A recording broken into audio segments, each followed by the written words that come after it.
Water manifestation. మన పూర్వీకులు ఎంత తెలివిగల వాళ్ళో మీరే ఒప్పుకుంటారు. 1994లో ఒక జాపనీస్ సైంటిస్ట్ డాక్టర్ మసారో ఇమోటో మంచినీరు మీద ఒక పరిశోధన చేశారు. మనం మాట్లాడే మాటలు నీరు వింటుంది.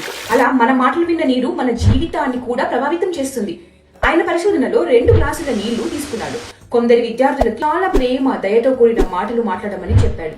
అంటే నేను నిన్ను ప్రేమిస్తున్నాను, ఐ లవ్ యూ అలా. ఇంకో గ్లాస్ లో నీటిని తిడుతూ మాట్లాడమని చెప్పాడు. అంటే నువ్వు నాకు ఇష్టం లేదు, నువ్వంటే నాకు ద్వేషం, అలా కోపంగా, చిరాకుగా. తరువాత ఆ నీటిని ఫ్రిడ్జ్ లో పెట్టి గడ్డ కట్టాక ఆ ఐస్ ని మైక్రోస్కోప్ లో చూశాడు. ప్రేమగా మాట్లాడిన నీరుని చూసినప్పుడు ఎంతో సౌందర్యపరంగా, బ్యూటిఫుల్ గా, ఆహ్లాదకరమైన భౌతిక పరమాణు నిర్మాణాలు కనపడ్డాయంట. తిడుతూ నెగిటివ్ ఎనర్జీని ఇచ్చిన నీటిలో వికారమైన, అసహ్యకరమైన భౌతిక పరమాణు నిర్మాణాలు కనపడ్డాయి. అలానే ప్రార్థన చేసిన తర్వాత ముందు కూడా ఎంత మార్పు ఉందో పరమాణువుల్లో ఈ ఫొటోస్ చూడండి.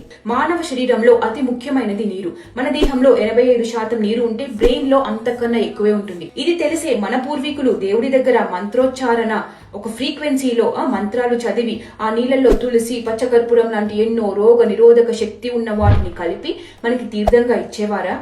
మన గుడులు జ్ఞాన శక్తి కేంద్రాలు. మనకి ఏదైనా పాశ్చాత్యులు ప్రూవ్ చేస్తే గానీ నమ్మము కదా. అందుకే మీ గురించి మీరు ఎప్పుడూ తక్కువ చేసుకుంటూ, తిట్టుకుంటూ, ఏది చేయలేను, సాధించలేను, నేను ఇంతే, నా లైఫ్ ఇంతే అని ఎవరితో కంపేర్ చేసుకుంటూ ఉండద్దు.